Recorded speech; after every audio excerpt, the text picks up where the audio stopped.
Thank you Lord, thank you Jesus, hallelujah hallelujah hallelujah. परमेश्वर का धन्यवाद, परमेश्वर का धन्यवाद, हालेलुया। आज की शाम एक बार फिर हम परमेश्वर की आराधना के लिए यहाँ पर इकट्ठे हुए। आइए प्रभु की स्तुति करेंगे, प्रभु की जय जयकार करेंगे। इससे पहले कि हम परमेश्वर की स्तुति करें, आइए हम एक गीत गाएंगे और प्रभु की महिमा करेंगे। Thank you Jesus, hallelujah. प्रार्थना करेंगे। स्वर्गीय पिता, प्रभु यीशु के पवित्र नाम में एक बार फिर आपके चरणों के निकट में आते हैं, आपका धन्यवाद स्तुति करते हैं। आज की शाम एक बार फिर हम आपके चरणों में हैं प्रभु जी, और आपका पवित्र आत्मा हमारी सहायता करें। जब हम आपके वचन को सीख रहे हैं प्रभु जी, तो आपका पवित्र आत्मा हमको आपके वचन को सीखने में मदद करें। इस सभा को आशीषित करिए, यीशु के नाम से मांगते हैं, आमीन, हालेलुया हालेलुया। आइए गीत गाएंगे, उसके फाटकों में प्रवेश करूंगा धन्यवाद के साथ। इस गीत को गाते हुए प्रभु की स्तुति करेंगे। Thank you Jesus, hallelujah. उसके फाटकों में प्रवेश करूंगा धन्यवाद के साथ, उसके आंगनों में स्तुति करूंगा। मैं कहूंगा ये दिन यहोवा ने बनाया, मैं खुश होकर आनंद किया,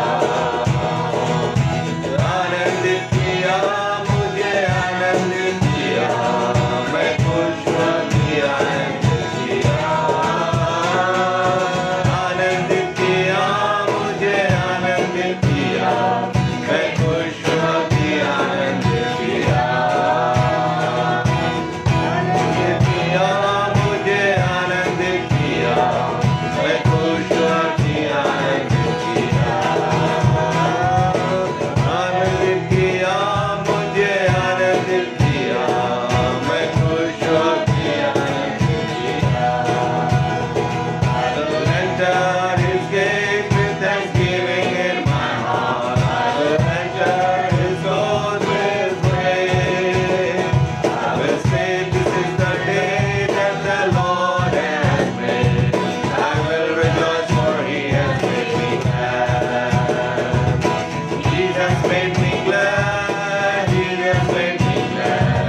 I will rejoice, for he has made me glad. He has made me glad. He has made me glad. I will rejoice, for he has made me glad. Hallelujah hallelujah. आनंदित किया, प्रभु ने हमें आनंदित किया। हालेलुया, परमेश्वर का धन्यवाद हो। इन दिनों में जो कुछ हम सीख रहे हैं वो अद्भुत है, और परमेश्वर हम इससे प्रत्येक को बहुतायत से आशीष दे रहा है। और हम सुबह के समय जिस बात को देख रहे थे जेबेल के विषय में, और उसी में हम अब आगे और बढ़ेंगे। और हम देख रहे थे कि जेबेल जो है वो एक ऐसी स्त्री थी जो दुष्ट स्त्री थी, और वो परमेश्वर के विरोध में ही हर एक काम को करती थी। और उसकी जो जीवन शैली थी वो बहुत ही क्रूएल थी, बहुत ही कठोर थी वो स्त्री। और उसकी इस कठोरता का प्रमाण जो है आज हम देखेंगे कि कैसे वो एक अधर्मी स्त्री थी, कैसे वो अपने जीवन के अंदर में अपनी बातों को पूरा करने के लिए सब कुछ कर सकती थी। और उसके हमने जीवन चरित्र के ऊपर देखा था कि जब लोग उसकी बात नहीं मानते थे तो वो उनके साथ कठोरता के साथ व्यवहार करती थी। वो अपने आप को बहुत ज़्यादा धर्मी जो है वो साबित करती थी कि वो बहुत ज़्यादा धर्मी है। उसने सच्ची आराधना को ख़त्म करके झूठी आराधना को स्थापित किया था। और इस रीति से हम देखते हैं कि वो अनैतिकता से चलती थी, और हमने देखा कि वो भरमाने वाली स्त्री थी, और हमने देखा कि वो हत्यारी स्त्री थी, और पवित्र भविष्यवक्ताओं के लहू को बहाने वाली स्त्री थी। तो तमाम हमने उन 25 पॉइंट्स को देखा था जो सुबह के समय हमने सीखा था। आज हम देखेंगे कि उसके जीवन के अंदर और किस तरीके से ये इन कामों को वो करती थी। और उसके लिए हम आज 21वें अध्याय को पढ़ेंगे, पहला राजा और उसका 21वां अध्याय। और 21वें अध्याय की पहली पद से हम आगे को पढ़ेंगे। और ये आपके लिए होमवर्क भी था, आपने सबने, मेरा विश्वास है कि पढ़ा है। तब एक बार मैं इसको पढ़ता हूँ, और पढ़कर इसमें से हम कुछ उसके चरित्र को ढूंढने की कोशिश करेंगे, जिन बातों को हमने देखा था बीते सुबह के समय में। तो यहाँ पर लिखा है, नाबोत नाम एक इजरायली की एक दाख की बारी शोमरोन के राजा अहाब के राजमंदिर के पास इजराइल में थी। इन बातों के बाद अहाब ने नाबोत से कहा, तेरी दाख की बारी मेरे घर के पास है, तू उसे मुझे दे कि मैं उसमें साग पात की बारी लगाऊं, और मैं उसके बदले तुझे उससे अच्छी एक वाटिका दूंगा, नहीं तो तेरी इच्छा हो तो मैं तुझे उसका मूल्य दे दूंगा। नाबोत ने आहाब से कहा, यहोवा ना करे कि मैं अपने पुरखाओं की निज भाग तुझे दूं।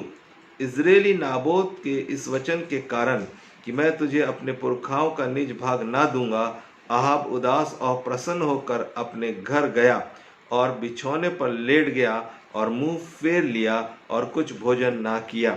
तब उसकी पत्नी इजेबेल ने उससे पास आकर पूछा, तेरा मन क्यों ऐसा उदास है कि तू कुछ भोजन नहीं करता? उसने कहा, कारण यह है कि मैंने इज़राइली नाबोत से कहा कि रुपया लेकर मुझे अपनी दाख की बारी दे, नहीं तो यदि तू चाहे तो मैं उसके बदले दूसरी दाख की बारी दूंगा। और उसने कहा, मैं अपनी दाख की बारी तुझे ना दूंगा। उसकी पत्नी इजेबेल ने उससे कहा, क्या तू इज़राइल पर राज्य करता है कि नहीं? उठकर भोजन कर और तेरा मन आनंदित हो। इज़राइली नाबोत की दाख की बारी मैं तुझे दिलवा दूंगी। तब उसने आहाब के नाम से चिट्ठी लिखकर उसकी अंगूठी की छाप लगाकर उन पुरनियों और रईसों के पास भेज दी जो उसी नगर में नाबोत के पड़ोस में रहते थे। उस चिट्ठी में उसने यूँ लिखा, उपवास का प्रचार करो और नाबोत को लोगों के सामने ऊंचे स्थान पर बैठाना। तब दो नीच जनों को उसके सामने बैठाना जो साक्षी देकर उससे कहें, तूने परमेश्वर और राजा दोनों की निंदा की। तब तुम लोग उसे बाहर ले जाकर उस पर पथरवाह करना कि वह मर जाए। इजेबेल की चिट्ठी में की आज्ञा के अनुसार नगर में रहने वाले पुरनियों और रईसों ने उपवास का प्रचार किया और नाबोत को लोगों के सामने ऊंचे स्थान पर बैठाया। तब दो नीच जन आकर उसके सम्मुख बैठ गए और उन नीच जनों ने लोगों के सामने नाबोत के विरुद्ध यह साक्षी दी कि नाबोत ने परमेश्वर और राजा दोनों की निंदा की।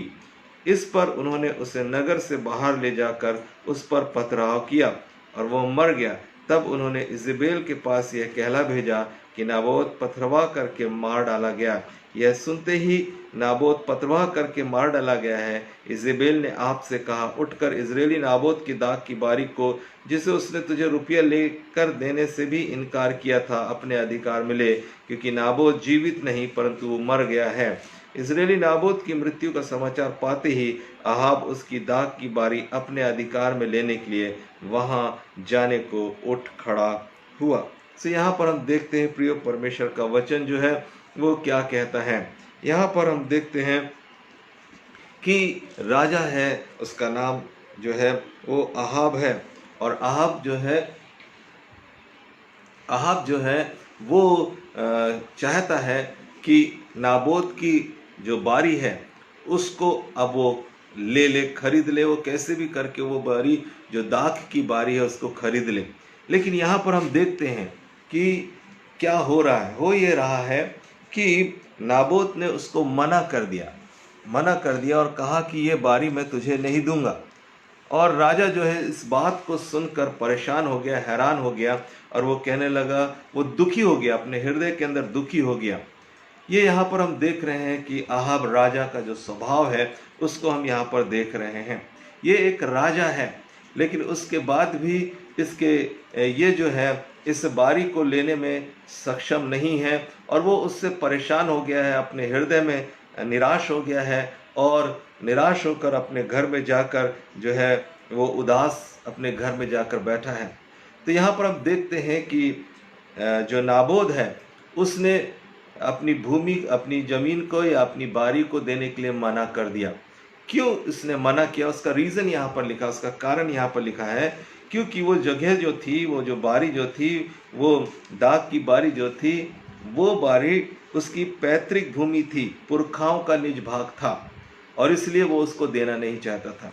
तो यहाँ पर हम देखते हैं कि आहाब उसको ज़बरदस्ती लेना चाहता था, जो कि इनलीगल था इज़राइल के परमेश्वर के हिसाब से वो जगह जो नाबोत की थी उसको आहाब नहीं ले सकता था। क्योंकि परमेश्वर के कानून के अंदर में ये एक व्यवस्था बनाई गई थी। और नाबाद ने जो मना किया, उसने किया, वो क्यों मना किया राजा को, इसको हम देखते हैं बाइबल के अंदर में लेवी व्यवस्था की पुस्तक के अंदर में 25वें अध्याय में। लेवी व्यवस्था और उसके 25वें अध्याय को जब हम पढ़ते हैं तो यहाँ पर हमको देखने को मिलता है 25 अध्याय की 23 पद। लेवी व्यवस्था 25 अध्याय और उसका 23 पद को जब हम पढ़ते हैं तो यहाँ पर परमेश्वर ने भूमि को छुड़ाने या भूमि को बेचने या भूमि के साथ क्या व्यवहार करना है, इजरायली लोगों को इस बात के विषय में निर्देश दिए हुए थे। और ये निर्देश क्या है? 23 पद, लेवी व्यवस्था 25 अध्याय और उसका 23 पद।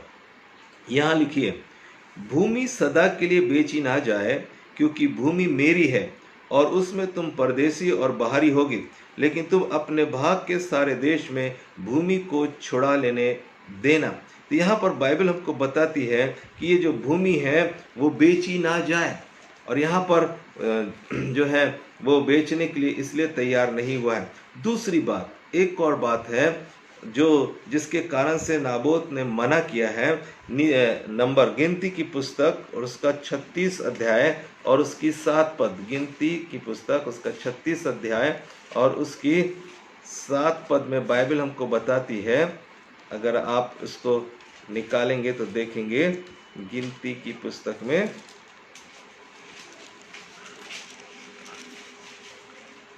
उसका 36 अध्याय में और उसकी 7 पद के अंदर में ऐसे लिखा हुआ है, और इजराइलियों में किसी गोत्र का भाग दूसरे गोत्र के भाग में ना मिलने पाए, इसलिए अपने अपने मूल पुरुष के गोत्र के भाग पर बने रहें।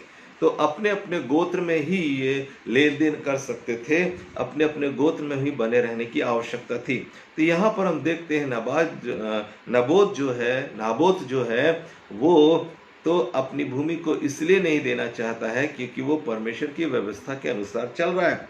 लेकिन यहाँ पर जो राजा है वो इस बात के लिए तैयार नहीं है, परंतु राजा उसकी भूमि को लेना चाहता है, मांगना चाहता है। लेकिन अब उसने मना कर दिया, और जब उसने मना कर दिया है तो वो उदास हो गया, क्योंकि अहाब जो है ये भी इजरायली राजा है, यहूदा के गोत्र का राजा है, यहूदा पर राज्य करने वाला एक राजा है, जो इजराइलियों के ऊपर में राज्य करने वाला एक राजा है। अब ये क्या कर रहा है? ये यहाँ पर हम देखते हैं कि जब उसको नहीं दिया जा रहा है तो वो निराश है, उदास है। अब यहाँ पर हम इजेबेल के रोल को देखते हैं। राजा तो उदास हो गया, अपने घर में चला गया, बैठ गया, लेकिन बाइबल यहाँ पर बताती है कि तब 5 पद में पढ़ो, तब उसकी पत्नी इजेबेल ने उसके पास आकर पूछा, तेरा मन क्यों उदास है, क्यों तू भोजन नहीं कर रहा है, खाना क्यों नहीं खा रहा है तू? तब यहाँ पर लिखा हुआ है, उसने कारण बताया कि ये जगह जो भूमि मुझको चाहिए थी, जो दाख की बारी मुझे चाहिए थी, वो दाख की बारी जो है वो दे नहीं रहा है, नाबोत जो है नहीं दे रहा है। तब हम यहाँ पर एक बात को देखते हैं जो इजेबेल के स्वभाव को दिखाती है। उसने कहा, लिखा है, उसकी पत्नी इजेबेल ने कहा कि क्या तू इजराइल पर राज्य करता है कि नहीं? और यहाँ पर हम देखते हैं कि ये जो इजेबेल है वो राजा की एक तरीके से खिल्ली उड़ा रही, तू राजा भी है कि नहीं है, तू कैसा राजा है, तेरे पास तू अपने अधिकार का क्यों इस्तेमाल नहीं कर रहा है? उसको वो गलत रीति से उस्का रही है। तो इजेबेल का जो स्वभाव यहाँ पर हमको देखने को मिलता है, वो गलत बात के लिए, उस्काने के लिए यहाँ पर एक व्यवहार को हम देखते हैं, और जिसको कि हमने सवेरे व्यवहार को देखा था इजेबेल के अंदर में, कि वो गलत बात के लिए उस्का रही है, ताकि वो इस बात को साबित करे कि मैं तुम्हारे लिए सब कुछ हूँ और मैं तुम्हारे लिए कुछ कर सकती हूँ। तो उसने राजा को डोमिनेट किया। पहली बात, यहाँ पर राजा को उसने नीचा दिखाया, बोला तू राजा है। उसकी ये जो लैंग्वेज यहाँ पर लिखी हुई है, उससे ये पता चलता है कि वो एक तरीके की खिल्ली उड़ा रही है कि तू क्या राजा है इजराइल का, तू इतना सा काम भी नहीं कर पा रहा है, और इस रीति से। तो यहाँ पर हम उसके स्वभाव को देखते हैं, जो राजा को है, जो है वो अपने हस्बैंड को जो है डोमिनेट कर रही है। फिर दूसरी बात यहाँ पर हम देखते हैं, वो कहती है, उसकी पत्नी इजेबेल ने उससे कहा क्या तू इज़राइल पर राज्य करता है कि नहीं? उठकर भोजन कर और तेरा मन आनंदित हो। इज़राइल नाबोत की दाख की बारी मैं तुझे दिलाऊंगी। और यहाँ पर हम देखते हैं मैं तुझे दिलाऊंगी का मतलब है, यहाँ पर हम इजेबेल के उस स्वभाव को यहाँ पर देखते हैं कि मैं तेरे लिए करूंगी, चाहे वो किसी भी तरीके से करूं, चाहे मैं गलत करूं चाहे सही करूं। ये एक ऐसा स्वभाव है कि जहाँ पर वो अपने आप के वर्चस्व को दिखाना मांग रही है और वो ये कह रही है राजा तेरे से नहीं बनने वाला, मैं करके दिखाऊंगी, मैं तेरे लिए इस काम को करूंगी। तो यहाँ पर हम देखते हैं इजेबेल के उस स्वभाव को, जहाँ पर वो डोमिनेट तो कर ही रही है लेकिन इसके साथ साथ वो अपने आप को जो है वो शो करना चाह रही, दिखाना चाह रही है कि मैं सब कुछ हूँ, मैं बहुत कुछ और मैं तेरे लिए काम कर सकती हूँ। और तब बाइबल में हम यहाँ देखते हैं, यहाँ लिखा है कि उसने कहा उठकर भोजन कर और तेरा मन आनंदित हो, इज़राइल नाबोत की दाख की बारी मैं तुझे दिलाऊंगी। फिर 8 पद को जब हम देखते हैं तब यहाँ पर लिखा हुआ है कि उसने आहाब के नाम से चिट्ठी लिखकर उसकी अंगूठी की छाप लगाकर उन पुरनियों और रईसों के पास भेज दी जो उसी नगर में नाबोत के पड़ोस में रहते थे। अब यहाँ पर उसने राजा के अधिकार को अपने हाथ में लिया और वो उस काम को करने जा रही है जो काम गैर कानूनी है, जो काम अनैतिक काम है, जो काम परमेश्वर की व्यवस्था के अनुसार नहीं है। और इसने राजा के अधिकार को अपने हाथ में लिया और वो चिट्ठी लिखकर भेज रही है। क्या चिट्ठी लिखकर भेज रही है? कि उपवास का प्रचार करो। और यहाँ पर हम राइचसनेस को देखते हैं। उपवास का जो प्रचार वो धार्मिकता को शो करती है, वो है नहीं धर्मी लेकिन वो धार्मिकता को शो कर रही है। और इस तरीके के कार्य से परमेश्वर घृणा करता है, क्योंकि इस तरीके का जो उपवास होता है वो उपवास हमेशा जो है परमेश्वर की दृष्टि में घृणित होता है। अगर आप देखें तो ये एक चालबाजी की बात है, ये एक ऐसी धार्मिकता है जो वास्तव में धार्मिकता नहीं है लेकिन दिखाई जा रही है कि वो धार्मिकता है। वो लोगों को, प्रजा के लोगों को ये साबित करना चाह रही है कि नाबोत ने जो मना किया है राजा को, ये उसने गहन पाप किया हुआ है। और ऐसी स्थिति में तुम उपवास करो और तुम उपवास का प्रचार करो और उसको, नाबोत को लोगों के सामने इकट्ठा करो उसका न्याय करने के लिए। तो यहाँ पर हम देखते हैं ये एक गलत अवधारणा से रखा जाने वाला उपवास है, जिसके विषय में आप यशायाह नबी की किताब में 58 अध्याय की 4 पद को जब पढ़ते हैं तो यहाँ पर बाइबल हमको बताती है, यशायाह नबी की किताब 58 अध्याय और उसकी 4 पद को जब आप पढ़ेंगे तो यहाँ पर लिखा हुआ है कि क्या हो रहा है। यहाँ पर 3 पद से मैं पढ़ता हूँ। वे कहते हैं कि क्या कारण है कि हमने तो उपवास रखा परंतु उसने इसकी सुधि नहीं ली, हमने दुख उठाया परंतु तूने कुछ ध्यान नहीं दिया। सुनो, उपवास के दिन तुम अपनी ही इच्छा पूरी करते हो और अपने सेवकों से कठिन कामों को कराते हो। सुनो, तुम्हारे उपवास का फल यह होता है कि तुम आपस में लड़ते और झगड़ते और दुष्टता से घूंसे मारते हो। जैसा उपवास तुम आजकल रखते हो उससे तुम्हारी प्रार्थना ऊपर नहीं सुनाई देगी। तो ये एक ऐसा उपवास है जो अधर्म से भरा हुआ है। ये उपवास इसलिए रखा जा रहा है ताकि लोग यह जो इजेबेल है उसको धर्मी स्त्री जाने और वो ये बात को जाने कि वास्तव में जो न्याय हो रहा है वो सही हो रहा है। तो यहाँ पर हम देखते हैं वह अपने आप को धर्मी शो करना मांग रही है और वो गलत बात को सही साबित करने की कोशिश कर रही है ताकि राजा का फेवर जो है वो इजेबेल को मिल जाए। एक और वो राजा आहाब को डोमिनेट कर रही है, दूसरी तरफ उसके फेवर को गेन करने के लिए वो ये बोलना चाह रही है कि हाँ मैं तुम्हारे लिए सब कुछ कर सकती हूँ। और वो अपने आप को वहाँ पर प्रोजेक्ट करना चाह रही है, अपने आप को प्रदर्शित करना चाह रही है, अपने आप को दिखाना चाह रही है। तो यहाँ पर एक देखते हैं फिर यहाँ पर जो चालबाजी की बातें होती है, मतलब चालबाजी का मतलब ये होता है कि दिखाना कुछ है और उसके पीछे का उद्देश्य कुछ और है। तो यहाँ पर ये उपवास को दिखाने के लिए कर रही कि मैं एक धर्मी स्त्री हूँ और धार्मिकता को मैं फॉलो कर रही हूँ। जैसे हेरोदेस ने भी ऐसे ही किया था। मत्ती रचित सुसमाचार के 2 अध्याय में और उसका आठवें पद को अगर आप पढ़ेंगे तो यहाँ पर आपको देखने को मिलेगा। मत्ती रचित सुसमाचार उसका 2 अध्याय और उसकी 8 पद, बल्कि 7 से मैं पढ़ दे रहा हूँ, तब आपको समझ में आ जाएगा। तब हेरोदेस ने ज्योतिषियों को चुपके से बुलाकर उनसे पूछा कि तारा ठीक किस समय दिखाई दिया था, और उसने यह कहकर उन्हें बैतलहम भेजा, जाओ उस बालक के विषय में ठीक ठीक मालूम करो, और जब वह मिल जाए तो मुझे समाचार दो, ताकि मैं भी आकर उसको प्रणाम करूं। यहाँ पर एक चालबाजी की बात को हम देखते हैं। धार्मिकता मतलब यहाँ पर हेरोदेस जो राजा है वो इन ज्योतिषियों के सामने ये साबित करना चाह रहा है कि I am a righteous man, मैं एक धर्मी व्यक्ति हूँ, और जिस राजा का तुमने जन्म का तारा देखा हुआ है उस राजा को मैं भी सिजदा कराना चाहता हूँ। लेकिन क्या वास्तव में वो सिजदा कराना चाहता था? नहीं। सिजदा करना चाहता था? नहीं।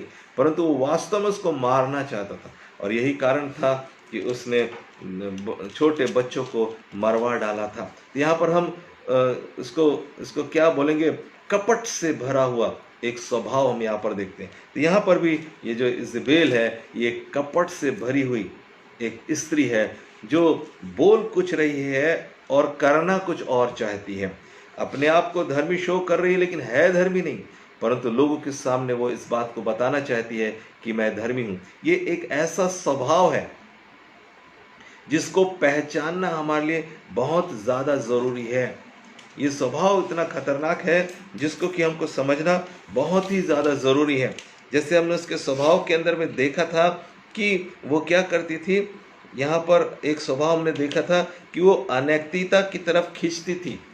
अनैतिकता उसके जीवन के अंदर में बहुत ऐसे पाई जाती थी, और इतने ही नहीं परंतु क्या करती थी, वो चालाकी के साथ काम करती थी। और सिर्फ चालाकी के साथ काम नहीं करती थी परंतु वो लोगों पर नियंत्रण रखने वाली स्त्री थी। वो यहाँ पर अपने नियंत्रण को शो कर रही है, दिखा रही है, और यहाँ पर हम देखते हैं कि वो अपनी बात को हर कीमत पर मनवाना चाहती है, और चाहे उसके लिए रास्ता गलत हो या सही हो उससे मतलब नहीं है, उसको उसकी बात पूरी होना चाहिए। ये स्वभाव हम यहाँ पर देख रहे हैं। तब बाइबल हमको बताती है, यहाँ लिखा है, तब 2 नीच जनों को उसके सामने बैठाना, जो साक्षी देकर उससे कहें कि तूने परमेश्वर और राजा दोनों की निंदा की है। यहाँ पर अब क्या कर रही वो, इज़राइल के परमेश्वर की जो आज्ञा है किसी को प्राणदंड देने के लिए, और उस आज्ञा के हिसाब से, उस व्यवस्था के हिसाब से ये बहुत ज़रूरी था कि 2 लोग साक्षी दें तभी वो मारा जाए। अगर आप व्यवस्था विवरण 17 अध्याय और उसकी 6 पद को अगर आप पढ़ेंगे तो यहाँ पर बाइबल हमको बताती है, यहाँ पर लिखा है व्यवस्था विवरण उसका 17 अध्याय और उसका 6वां पद, 17 अध्याय 6 पद, यहाँ लिखा है, देखिए, जो प्राण दंड के योग ठहरे वह एक ही साक्षी से ना मार डाला जाए, किंतु 2 या 3 मनुष्यों की साक्षी से मार डाला जाए। उसके मार डालने के लिए सबसे पहले साक्षियों के हाथ और उसके बाद सब लोगों के हाथ उस पर उठे। इसी रीति से ऐसी बुराई को अपने मध्य से दूर करना, ये व्यवस्था के हिसाब से है, इज़राइल के परमेश्वर की व्यवस्था के हिसाब से है। तो यहाँ पर ये क्या बताना चाह रही है कि मैं बिल्कुल न्याय संगत काम कर रही हूँ, मैं एक धर्मी स्त्री हूँ। लोग इस बात को जाने, और इससे पहले कि कोई प्राणदंड से मारा जाए 2 साक्षियों को खड़ा करे। लेकिन वो इस बात को भूल गई जो परमेश्वर की आज्ञा है। उसने व्यवस्था की इस बात को तो याद रखी, परंतु परमेश्वर की आज्ञा को उसने भूल गई, जो निर्गमन 20 और उसकी 16 पद में लिखा है। निर्गमन 20 और उसकी 16 पद में लिखा हुआ है, तू किसी के विरोध में झूठी साक्षी ना देना, झूठी साक्षी नहीं देना। अभी ये क्या कर रही है, लोगों के दिखाने के लिए कह रही है कि अगर किसी को प्राणदंड देना है तो 2 साक्षी कम से कम होना चाहिए, जिनकी साक्षी मिलेगी तभी उनको हम प्राणदंड दे सकते हैं। अगर एक तरफ से हम देखते हैं तो ये धार्मिकता दिखती है, लेकिन दूसरे तरफ से वो उस धार्मिकता को तोड़ भी रही है जो परमेश्वर की आज्ञा है। यहाँ पर परमेश्वर की आज्ञा को तोड़ रही है। परमेश्वर की आज्ञा क्या है कि झूठी साक्षी नहीं देना। और यहाँ पर ये क्या कर रही है, झूठे गवाहों को खड़ा कर रही है। तो यहाँ पर हम उस नेचर को, स्वभाव को देख रहे हैं जो इज़बेल के अंदर में हमको दिखाई देता है कि वो झूठ बोलने वाली है, भरमाने वाली है और झूठे स्वभाव को धारण करने वाली ये स्त्री है। और यहाँ पर दिख कुछ रहा है और हो कुछ और रहा है। तब यहाँ पर हम देखते हैं लिखा हुआ है, तब तुम लोग उसे बाहर ले जाकर उस पर पथरवाह करना कि वह मर जाए। और ये पथरवाह करके मारने के लिए एक रणनीति है। एक निर्दोष व्यक्ति को, इनोसेंट व्यक्ति को अब ये मारना चाह रही है। इनोसेंट मतलब जो एक ऐसा व्यक्ति है जिसने किसी भी प्रकार से कोई, या निर्दोष है, निर्दोष व्यक्ति को मारने की तैयारी यहाँ पर कर दी गई है और अपने फेवर में उसने लोगों को लिया। यहाँ पर इज़बेल की ये जो एक आचरण है कि वो लोगों को अपने फेवर में लेकर अपना काम कराती है, चाहे वो काम सही हो चाहे वो काम गलत हो, लेकिन वो अपने फेवर में लोगों को लेती है। और यहाँ पर हम देख रहे हैं कि लोग उसके फेवर में आते चले जा रहे हैं। वो मोहित करने वाली स्त्री है। जो लोग ये सब कुछ काम कर रहे हैं वो एक भी प्रश्न इज़बेल से नहीं कर रहे हैं, एक भी प्रश्न नहीं कर रहे हैं कि रानी साहिबा ये तो गलत बात है, लेकिन वो मोहित हो चुके हैं। ये सम्मोहित होने वाला एक आचरण हमको दिखाई देता है जिसमें वो लोगों को सम्मोहित कर लेती है और लोग उसकी बातों को मान जाते हैं और सच्चाई पर पर्दा पड़ जाता है। वो सत्य को देख नहीं पाते। वो इस तरीके से बात करती है कि लोग उसके ऊपर में पूरी तरह से भरोसा करने लग जाते हैं और सच्चाई को नेग्लेक्ट कर देते हैं। ये जो स्वभाव है इज़बेल का, ये भी बहुत खतरनाक स्वभाव है। एक तरीके से मोहित हो गए ये लोग। और इन्होंने क्या किया, बाइबल बताती है और लिखा हुआ है, इज़बेल की चिट्ठी में की आज्ञा के अनुसार नगर में रहने वाले पुरनियों और रईसों ने उपवास का प्रचार किया। जैसा जैसा इज़बेल बोल रही है वैसा ही वैसा लोग कर रहे हैं। वो कोई प्रश्न नहीं कर रहे हैं, वो कुछ सोचने के लिए भी तैयार नहीं है। जो कुछ इज़बेल बोल रही है वो सही है या गलत है, इसको वो देखने को तैयार नहीं है। इज़बेल ने बोल दिया है, मतलब हमको करना है। वो मोहित है इज़बेल के ऊपर में। वो ये नहीं देख रहे हैं कि परमेश्वर की नज़र में क्या है, परमेश्वर की नज़र में क्या अच्छा और क्या बुरा है। और इन स्वभावों को जब हम देखते हैं इज़बेल के अंदर में, तो वो कहीं ना कहीं ये स्वभावों को हम अपने बीच में भी देखने की कोशिश करेंगे और देखेंगे कि कहीं ये स्वभाव हमारे बीच में आ तो नहीं रहा है। और यहाँ पर मैं आपको उसके स्वभाव का प्रमाण, जो मैंने सुबह आपको बताया उन 25 पॉइंट्स को, उन 25 पॉइंट को प्रूफ कर रहा हूँ कि ये स्वभाव इज़बेल के अंदर है। और कल सुबह हम इस बात को देखेंगे कि ये स्वभाव कैसा आज कलीसियाओं पर और हमारे जीवनों पर काम करता है। सो इसको आप बहुत ध्यान से समझना बहुत ज़रूरी है, बहुत ध्यान से देखना बहुत ज़रूरी है, ताकि आप एक लड़ाई को जीत सकें जो इज़बेल के आत्मा के विरोध में है। तो हम यहाँ पर देखते हैं, यहाँ लिखा है, इज़बेल की चिट्ठी में की आज्ञा के अनुसार नगर में रहने वाले पुरनियों और रईसों ने उपवास का प्रचार किया और नाबोत को लोगों के सामने ऊंचे स्थान पर बैठा दिया। और तब 2 नीच जन आकर उसके सन्मुख बैठ गए और उन नीच जनों ने लोगों के सामने नाबोत के विरुद्ध यह साक्षी दी। अब गवाही दे रहे हैं, ये झूठी गवाही दे रहे हैं। क्या गवाही दे रहे हैं? नाबोत ने परमेश्वर और राजा दोनों की निंदा की है। ये एक झूठा आरोप। यहाँ पर ना तो नाबोत ने परमेश्वर का निंदा की थी, बल्कि वो तो परमेश्वर के वचन के अनुसार मना कर रहा था। और ना ही उसने राजा की निंदा की थी, परंतु उसने राजा से कहा था, क्या कहा था राजा से कि नाबोत ने आहाब से कहा, 3री पद में लिखा, यहोवा ना करे, ये परमेश्वर के भय में ये बात कर रहा है, यहोवा ना करे कि मैं अपने पुरखाओं का निज भाग तुझे दूं। ये परमेश्वर का आदेश है कि मैं निज भाग नहीं दूंगा, नहीं दे सकता हूं। और यहाँ पर उसके ऊपर में एक झूठा आरोप लगाया जा रहा है। आज्ञाकारी जीवन के साथ ये लोग क्या कर रहे हैं, उसको दूसरे तरीके से ट्विस्ट करते हैं, बातों को ट्विस्ट कर दिया गया है। और अब जो बात परमेश्वर की महिमा के लिए नाबोत ने की थी, उसी बात को परमेश्वर का अनादर किया है बोलकर यहाँ पर अब झूठा आरोप जो है नाबोत पर लगाया जा रहा है। और ये किसकी रणनीति है? ये है इजेबेल की रणनीति। ये इजेबेल का व्यवहार है, उसकी जीवन शैली है। वो किस रीति से बातों को बदल दिया करती है, सच्चाई को किस रीति से छुपा दिया करती है। ये एक ऐसा आचरण है जो आज भी लोगों के जीवन में काम कर रहा है, और इस पर हमको समझने की आवश्यकता है कि यहाँ पर इजेबेल कितनी खूबसूरती के साथ में, बुद्धिमानी के साथ में यहाँ पर क्या कर रही है, परमेश्वर के आदर को अनादर में बदल दिया। जहाँ वो परमेश्वर को नाबोद ऑनर देना चाह रहा है, परमेश्वर के वचन को ऑनर देना चाह रहा है, वहीं पर झूठा आरोप लगाकर उसको बता दिया कि उसने राजा की निंदा की है। उसने राजा की निंदा की, उसने सिर्फ राजा की नहीं परंतु परमेश्वर की भी निंदा की है।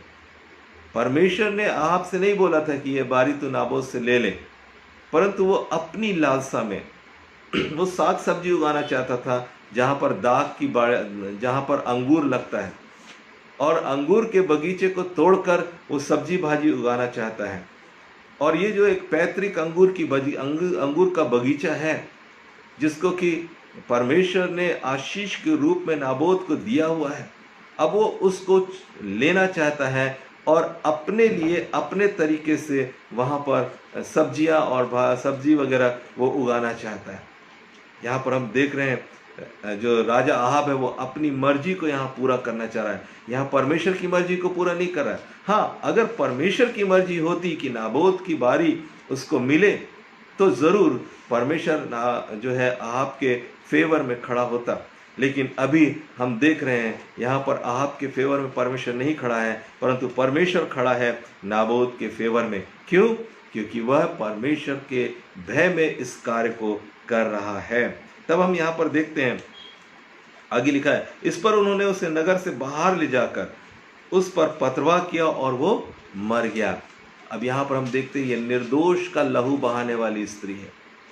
एक निर्दोष व्यक्ति मार दिया गया है जबकि उसका कोई दोष नहीं है। फिर लिखा है, तब उन्होंने इजेबेल के पास यह कहला भेजा कि नाबोत पथरवाह करके मार डाला गया है। यहाँ पर एक और महत्वपूर्ण बात इस स्वभाव को हम देखते हैं कि यहाँ पर इजेबेल खुद नहीं मार रही है, परंतु उसने लोगों के द्वारा मरवाया है, लोगों को सामने करवाया है। इसका मतलब है कि वो लोगों को इस्तेमाल करने वाली स्त्री है, गलत काम के लिए वो लोगों को इस्तेमाल करती है, और यहाँ पर उसने लोगों को इस्तेमाल किया है। मैं नहीं समझता कि उसको पथरवाह करने की बात होती। अगर उसने कोई गलती किया तो राजा उसको फांसी भी दे सकता था, राजा उसको वैसे भी तलवार से उड़वा सकता था, वो बड़ी बात नहीं थी। लेकिन जो कपटीपन है, जो धार्मिकता को दिखाने वाली बात है और पीठ पीछे कुछ और इसकी रणनीति है, वो जो चालाकी है, वो जो अनैतिकता है, वो जो दिखावटीपन है, उसको हम यहाँ पर स्पष्ट रीति से देख रहे हैं जो इजेबेल के जीवन के अंदर में है। तब देखते हैं, यह सुनते ही कि नाबोत पथरवाह करके मार डाला गया, इजेबेल ने आहाब से कहा, उठकर इजरायली नाबोत की दाख की बारी को, जिसे उसने तुझे रुपया लेकर देने से भी इनकार किया था, अपने अधिकार में ले ले, क्योंकि नाबोत जीवित नहीं परंतु अब मर गया है। अब वो राजा को जाकर बोलती है, राजा अब चिंता की बात नहीं, अब तुम जाओ, हमने सब काम कर दिया। उसने राजा को प्रसन्न कर दिया, एक ऐसे काम को करके जो परमेश्वर की दृष्टि में ठीक नहीं था, लेकिन राजा को उसने प्रसन्न कर दिया। ये छुपा हुआ स्वभाव है जो इजेबेल के अंदर में हमको देखने को मिलता है। और यहाँ पर उसने राजा को खुश किया। तब बाइबल क्या कहती है, इजरायली नाबोत की मृत्यु का समाचार पाते ही आहाब उसकी दाख की बारी अपने अधिकार में लेने के लिए वहां जाने को उठ खड़ा हुआ। बंदा ये भी नहीं सोच रहा है कि मेरी पत्नी ने गलत करवा दी, लेकिन वो खुश हो गया, अरे बिल्कुल अब तो मिल गया, मेरा मन मुताबिक काम हो गया। और ये जो स्वभाव है, ये जो बात है जो इज़ेबेल ने उसको प्रेजेंट करी है, ये जबरदस्त है।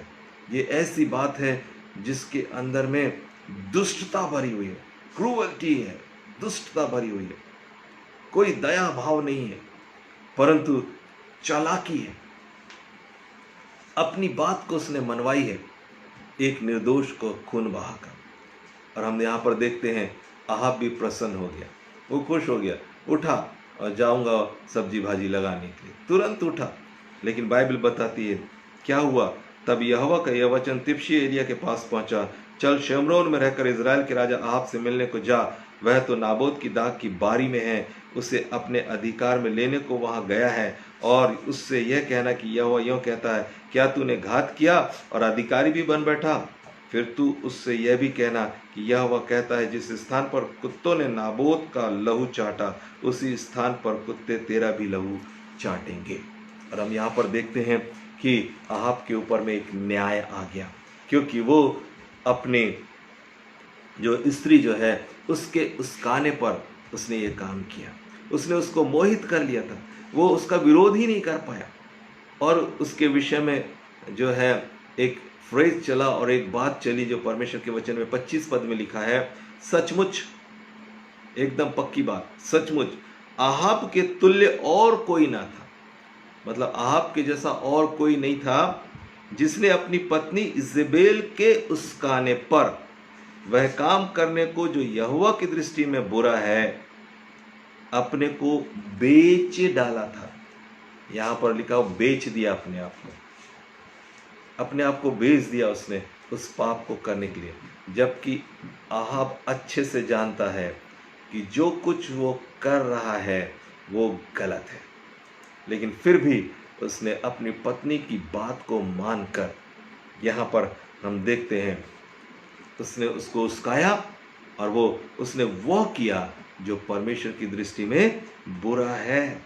और लिखा हुआ है, वह तो उन एमोरियों के समान जिनको यहोवा ने इजराइलियों के सामने से देश में से निकाला था, बहुत ही घिनौने काम करता था, अर्थात मूर्तों की उपासना करने लगा था। और यहाँ पर हम देखते हैं कि ये वो काम कर रहा है, या दूसरे शब्दों में ये कहें कि इज़ेबेल वो करवा रही है जो परमेश्वर की इच्छा में नहीं है, जो परमेश्वर के वचन के अनुसार नहीं है। और बाइबल हमको बताती है, यहाँ पर अगर आप 22 पद को पढ़ते हैं तो यहाँ पर लिखा, और मैं तेरा घराना नाबात के पुत्र यरोबाम और अहिया के पुत्र बाशा का सा कर दूंगा, इसलिए कि तूने मुझे क्रोधित किया है। इस काम ने परमेश्वर को क्रोधित किया और इज़राइल से पाप करवाया है। ये पूरे इज़राइल से पाप कराने वाला एक व्यक्ति है। तो ये जो इसके पीछे जो काम कर रहा है, जो स्वभाव काम कर रहा है, वो अहाब का नहीं है, परंतु वो इज़ेबेल का है। और ये इज़ेबेल जो है इतनी चतुर स्त्री है जो अपने जाल में पूरी रीति से अहाब को भी लिए हुए है, ना केवल अहाब को लिए हुए है, परंतु राजा को तो अपने वश में किया ही किया है, परंतु प्रजा को भी वो अंधेरे में रख कर उससे पाप करा रही है। इन जितने रईस लोग जिन्होंने मारा, ये भी इनोसेंट लोग थे, लेकिन ये फंस गए, इज़ेबेल की चाल में फंस गए, उसकी चतुराई में फंस गए, और इस तरीके से इज़राइल के अंदर में बर्बादी आई, तबाही आई। ये जो स्त्री इज़ेबेल है, ये बर्बादी लाने वाली स्त्री है। ये स्त्री इज़ेबेल जो है वो तबाही लाने वाली स्त्री है। ये जो स्त्री है वो डिस्ट्रॉयर है, डिस्ट्रॉय करने वाली एक स्त्री है। वो परमेश्वर की धार्मिकता से खेलने वाली स्त्री है। और ये एक ऐसी स्त्री है जो कपट से भरी हुई है, दुष्टता से भरी हुई है, और ऐसी चीज़ों को उसने इज़राइल के अंदर में किया हुआ है। एक और उसने इज़राइल के नबियों को, परमेश्वर यहोवा के नबियों को मरवा डाला, निर्दोषों का उसने लहू बहाया, उसने चालाकी से एक निर्दोष की बाड़ी को छीन लिया, धोखे के साथ छीन लिया, झूठे साक्षियों को बैठा दिया। और ये तमाम जो स्वभाव हमने 25 के करीब स्वभाव हमने देखा था सुबह के समय, उन सारे स्वभावों को हम उस स्त्री के इस चरित्र के अंदर में देखते हैं।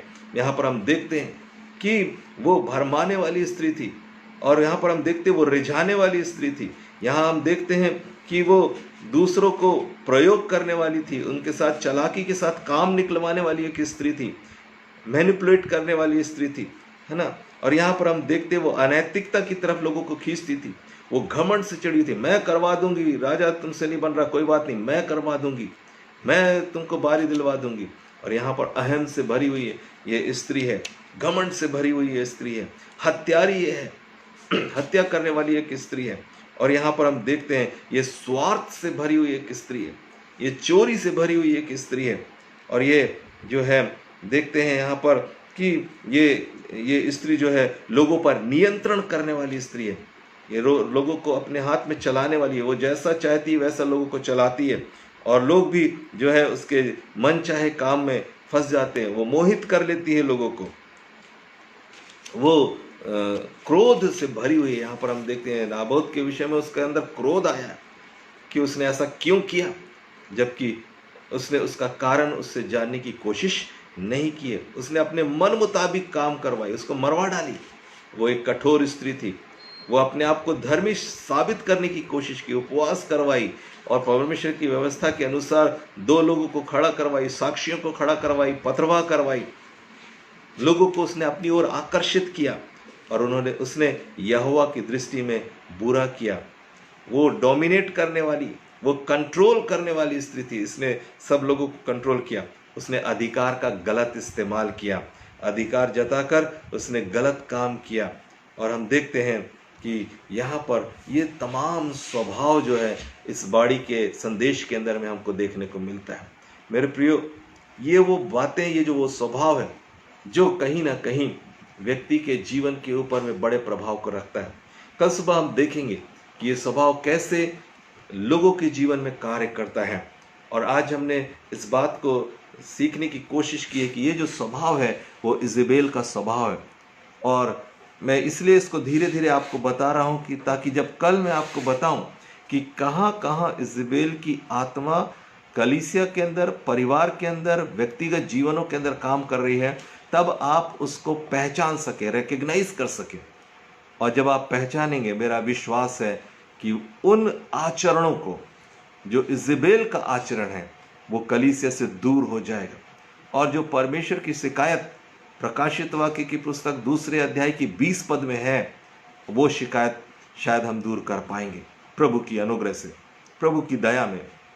सो आइए हम प्रार्थना करें और अनुग्रह मांगे परमेश्वर से कि इजेबेल का कोई भी स्वभाव ना मेरे जीवन में, ना आपके जीवन में, ना आपके परिवार में, ना मेरे परिवार में, ना आपकी कलीसिया में, और ना ही आपके उन लोगों के अंदर में जो प्रभु के पीछे चल रहे हैं, पवित्र लोग कहलाते हैं, जो यीशु के लहू से धुले हुए लोग हैं, उनके अंदर ये स्वभाव पाया ना जाए। कल की सुबह हम और गहरी रीति से इन बातों को समझने की कोशिश करेंगे। परमेश्वर आपको आशीष दे। आज की रात आपके लिए होमवर्क यही है कि आप प्रार्थना करें और कहें, प्रभु मेरे जीवन से अगर कहीं भी इजेबेल का स्वभाव दिखाई दे रहा है, प्लीज़ लॉर्ड उसको आप दूर कर दें, मेरे जीवन से दूर कर दें। उसको पहचानने की शक्ति मुझे दे दें परमेश्वर, जिससे कि मैं आपके पीछे चल सकूं। ये एक बहुत ही महत्वपूर्ण बात है जिसमें हमको अपने जीवन को अवलोकन करना ज़रूरी है। और अगर हमने अवलोकन किया तो हम विजयी जीवन जी सकते हैं। परमेश्वर आशीष दे। प्रार्थना करेंगे। स्वर्गीय पिता, प्रभु यीशु के पवित्र नाम में आपके चरणों में आते हैं, आपका धन्यवाद और स्तुति और बड़ाई और प्रशंसा करते हैं। इन दिनों में जब हम आपके वचन को सीख रहे हैं, प्रभु हमारे मन को खोलिए पिता परमेश्वर, ताकि हम सही लीक पर चल सकें। किसी भी बात को समझने के लिए पवित्र आत्मा का प्रकाशन हमारे ऊपर आए प्रभु, ताकि जो कुछ आप अपने वचन के द्वारा हमें सिखाना चाहते हैं उसको हम वैसा ही सीख सकें जैसा आप चाहते हैं कि हम सीखें। इसके लिए प्रभु तो कलीसिया की सहायता कर, आशीष दे, यीशु के नाम से मांगते हैं, आमीन आमीन आमीन। आइए हम प्रभु की प्रार्थना साथ साथ दोहराएंगे। हे हमारे पिता, आप जो स्वर्ग में हैं, आपका नाम पवित्र माना जाए, आपका राज आए, आपकी इच्छा जैसे स्वर्ग में पूरी होती है वैसे इस पृथ्वी पर पूरी हो। हमारे दिन भर की रोटी आज हमें दे, और जैसे हमने अपने अपराधियों को क्षमा किया है वैसे ही हमारे अपराधों को क्षमा करें। हमें परीक्षा में न लाएं परंतु बुराई से बचाएं, क्योंकि राज्य, पराक्रम और महिमा सदा आपके हैं। आमीन। अब हमारे पिता परमेश्वर का प्यार, प्रभु यीशु मसीह का अनुग्रह और पवित्र आत्मा की संगति और सहभागिता हम में से प्रत्येक के साथ हमेशा हमेशा तक होती रहे। आमीन, आमीन, आमीन। परमेश्वर आप सबको बहुत आशीष दे, और इन दिनों में जो कुछ आप सीख रहे हैं वो एक महत्वपूर्ण शिक्षा है, और उसको आप समझ जाएंगे, आप एक मसीही में एक नए और शक्तिशाली जीवन को, एक सामर्थ्य और शक्तिशाली जीवन को व्यतीत कर सकेंगे। हालेलुया। सो परमेश्वर आशीष दे। प्रार्थना में रहें कि प्रभु आपके ऊपर में अनुग्रह करे। और इस समय अगर कोई प्रार्थना निवेदन है तो हम प्रार्थना करना चाहेंगे। और इस समय हमारे पास में प्रार्थना आया निवेदन है एक बहन का।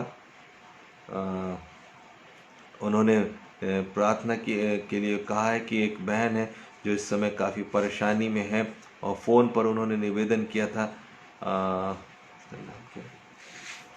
अर्चना ने किसके लिए, हम उस बहन के लिए प्रार्थना करेंगे। उनका फ़ोन आया हुआ था और वो परेशानी में, सीतापुर में वो बहन रहते हैं, और उनकी बेटी का कुछ पाइल्स का प्रॉब्लम है, और उन्होंने निवेदन दिया है कि वो पाइल्स चंगा हो जाए। हम सब मिलकर प्रार्थना करते हैं यीशु मसीह के नाम में। प्रभु सीतापुर में रहने वाली बहन के लिए हम प्रार्थना करते हैं यीशु मसीह के नाम में। इसी समय पाइल्स उसके जीवन से चला जाए, यीशु के लहू की सामर्थ उतरे प्रभु जी, और वो बेटी यीशु मसीह के नाम से चंगी हो जाए, और दुर्बल करने वाली आत्मा यीशु के नाम से हम कलीसिया जन मिलकर प्रार्थना करें, दुर्बल करने वाली आत्मा निकल कर चली जाए यीशु के नाम से। इसी समय दुर्बल करने वाली आत्मा दूर हो जाए। प्रभु हम गुप्ता जी के लिए भी प्रार्थना करते हैं, आप उनको संभालें और पूरी रीति से स्वस्थ करें प्रभु जी। और हम प्रार्थना करते हैं प्रभु उनके अंदर से डर और भय निकल जाए यीशु के नाम से। लामी वाली बहन के लिए भी प्रार्थना करते हैं प्रभु, आप उससे भला चंगा करें। कुर्सी गांव के लिए हम विशेष प्रार्थना करते हैं इस समय प्रभु जी। प्रार्थना करते हैं कुर्सी गांव पर जो भी अंधकार का काम हो रहा है प्रभु जी, और दीपक के जीवन में जो काम अंधकार करने की कोशिश कर रहा है उसको हम यीशु के नाम से तोड़ते हैं, यीशु के नाम से तोड़ते। We break you, break you, break you in Jesus name. प्रभु जी हम प्रार्थना करते हैं इसी समय आपकी सामर्थ उतरे और दीपक का जीवन बदल जाए प्रभु जी। और किसी भी रीति से जो नशे की आत्मा और बुरी आत्मा वहां पर काम करने की कोशिश कर रही है, शैतान युक्ति कर रहा है लोगों को भरमाने के लिए, उसको हम यीशु के नाम से तोड़ देते हैं, यीशु के नाम में तोड़ते हैं, हम यीशु के नाम में तोड़ते हैं। हर एक गांव के उन तमाम लोगों के लिए प्रार्थना करते हैं प्रभु, वो जो दुख में है, तकलीफ में है, किसी प्रकार की समस्या में है, बीमारी में है, यीशु मसीह के नाम में आपकी सामर्थ उतरे प्रभु, और उनकी सारी तकलीफें दूर हो जाए यीशु के नाम से, वो तकलीफें जाती रहे पिता परमेश्वर। हम प्रार्थना करते हैं प्रभु जी सतीश पाटिल के चाचा जी के लिए जो लकवे की बीमारी से, यीशु के नाम में प्रभु जी वो चंगे हो जाएं, पूरी रीति से चंगे हो जाएं यीशु के नाम से। यीशु के नाम में हम उनके लिए चंगाई को मांगते हैं प्रभु जी, और प्रार्थना करते वो लकवे की बीमारी यीशु के नाम से चली जाए। प्रभु आपका धन्यवाद, आपका धन्यवाद। और भी जितने लोग समस्या में हैं, परेशानी में हैं, उन पर अनुग्रह करिए प्रभु जी। और हम धन्यवाद देते हैं प्रभु जी कि जावेद जो भाग गया था मेडिकल कॉलेज से, वो वापस मेडिकल कॉलेज में आ गया है प्रभु जी। आपने प्रार्थना को सुना और नरसिंहपुर के पास उसको पकड़ लिया गया पुलिस के द्वारा, और वो वापस प्रभु जी हॉस्पिटल में एडमिट हो गया है, और इसके लिए हम आपका धन्यवाद देते हैं। और हम प्रार्थना करते हैं प्रभु कोरोना का कोई प्रभाव अब हमारे शहर, हमारे देश पे ना रहे प्रभु जी, वो पूरी रीति से टूट जाए यीशु के नाम से प्रभु जी। और प्रभु हम आपका धन्यवाद देते हैं पिता। सारे डॉक्टर्स, नर्सेस के लिए प्रार्थना करते हैं, प्रशासनिक अधिकारियों के लिए प्रार्थना करते हैं, सब पर आपकी कृपा हो जाए। और जितने भी लोगों ने हमसे प्रार्थना निवेदन दिया है प्रभु जी, उन सबको हम स्मरण करते हैं, हर एक पर आप अपनी कृपा को उंडेलिए पिता परमेश्वर। सारी महिमा, सारा आदर और सम्मान आपको देते हैं। आपने प्रार्थना को सुना, आपका धन्यवाद प्रभु जी। जिन लोगों के घरों में जो खाने पीने की कमी है, या जो भी राशन उनके घरों में, उसको आप आशीष दे दीजिए यीशु मसीह के नाम से, ताकि प्रभु जी वो खत्ते उनके भरे रहें, उनके कुप्पी का तेल और हांडी का मैदा खत्म ना होने पाए प्रभु जी। और जो भी किचन स्टोर में उनके है, उस नाम से हम आपके चरणों में आते हैं। आज प्रभु जी जिनका जन्मदिन है, उनको भी हम, उनके लिए भी हम प्रार्थना करते हैं, आप उनकी प्रभु जी वो दीर्घायु किए जाएं और आपकी महिमा हर एक के जीवन पर होने पाए, ऐसी आपसे कृपा और दया चाहते हैं। यदि कोई प्रॉब्लम है प्रभु, उनकी प्रॉब्लम्स को सॉल्व कर दीजिए यीशु के नाम में। प्रभु जी पूरी कलीसिया को आप बहुत ऐसे आशीष दीजिए, और जितने भी लोग हमारे साथ ऑनलाइन इस टीचिंग में जुड़े हुए हैं प्रभु, उन सबको आप बहुत ऐसे आशीष दीजिए और उनकी आवश्यकताओं को पूरा करिएगा प्रभु जी। हम आपका धन्यवाद धन्यवाद धन्यवाद धन्यवाद करते हैं पिता परमेश्वर, और चाहते हैं प्रभु कि आपकी महिमा हो। सुषमा के लिए प्रार्थना कर रहे हैं प्रभु जी, उसके सिर में जो तकलीफ है यीशु के नाम से दूर हो जाए, यीशु के नाम से दूर हो जाए, और वो पूरी रीति से चंगी हो जाए यीशु मसीह के नाम से प्रभु जी। यीशु मसीह के नाम से चंगी हो जाए, यीशु के नाम से चंगी हो जाए प्रभु। हम सब कलीसिया जन मिलकर प्रार्थना कर रहे हैं इस समय प्रभु जी, आपका अनुग्रह आ जाए पिता परमेश्वर। और इस समय हम प्रार्थना करते हैं ओ प्रभु जी, हमारे जॉर्ज भैया के लिए, उनको आप अच्छी हेल्थ दे दें यीशु के नाम से, यीशु मसीह के नाम में अच्छी हेल्थ दें प्रभु जी, उनको अच्छी हेल्थ दें यीशु के नाम से प्रभु जी। आप उनको आशीष दें यीशु के नाम में प्रभु। गुड हेल्थ के लिए प्रार्थना करते हैं, अच्छी हेल्थ के लिए प्रार्थना करते हैं प्रभु जी। ओ हालेलुया। हम प्रार्थना करते हैं गोलू के लिए पिता परमेश्वर, जिसके पैर का ऑपरेशन हुआ है प्रभु जी, हम चाहते हैं आप उसको चंगा करें यीशु के नाम से। दीक्षांत को आप चंगा करें प्रभु जी, उसका सारा दर्द खत्म हो जाए जो कि इंदौर में है प्रभु जी। हम प्रार्थना करते हैं आप उसको आशीष दीजिए और चंगाई दे दीजिए पिता परमेश्वर। हम यीशु के नाम से प्रार्थना करते हैं, हालेलुया।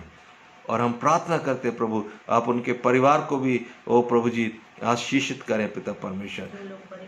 वहाँ की कलीसिया को भी आप आशीष दीजिए प्रभु जी, गोलू की कलीसिया को भी आशीष दीजिए प्रभु जी। इंदौर में जो कलीसिया, उसको आप ब्लेस करें प्रभु जी। ओ हालेलुया। हम प्रार्थना करते हैं प्रभु जी, और हम प्रार्थना करते हैं हर एक परिवारों पर आपका अनुग्रह आए, आपका अनुग्रह आए हर एक परिवारों पर। इस समय आपकी सामर्थ को हम देखना चाहते हैं प्रभु जी, हालेलुया। हर एक परिवारों को आप ब्लेस करें पिता परमेश्वर, यीशु मसीह के नाम से परमेश्वर। आप उनको आशीष दें, उनको आशीष दें प्रभु जी, आशीष दें, आशीष दें पिता परमेश्वर। ओ हालेलुया हालेलुया। हम प्रार्थना करते हैं उन लोगों के लिए प्रभु जी, ओ पिता परमेश्वर, जो और भी जिन्होंने हमें प्रार्थना निवेदन दिया प्रभु जी, उन सब के लिए हम प्रार्थना करते हैं प्रभु। तो एक एक पर अनुग्रह कर प्रभु जी। अमेरिका देश पर आपके अनुग्रह को चाहते हैं, कुछ प्रिय लोग वहाँ पर हैं प्रभु, उनको आप संभालना प्रभु जी, और उन प्रियों को प्रभु तू संभाल के रखना प्रभु जी। ओ पिता परमेश्वर, हम प्रार्थना करते हैं वे आपकी उपस्थिति में बने रहें प्रभु, आपके लहू में प्रभु हम उन्हें छुपा देते हैं यीशु मसीह के नाम से प्रभु जी। आपका धन्यवाद, आपका धन्यवाद, आपका धन्यवाद। सारी महिमा, सारा आदर और सम्मान आपको देते हैं यीशु मसीह के नाम से प्रभु जी। सारी महिमा आपको देते हैं प्रभु जी। ओ प्रभु, हम प्रार्थना करते हैं प्रभु, आपकी इच्छा कलीसिया के अंदर में पूरी होने पाए। Thank you Jesus, thank you Jesus. सारी महिमा, सारा आदर और सम्मान आपको देते हैं यीशु मसीह के नाम से मांगते हैं, आमीन आमीन आमीन। सबको जय मसीह की। प्रभु आप सबको आशीष दे। Thank you Jesus.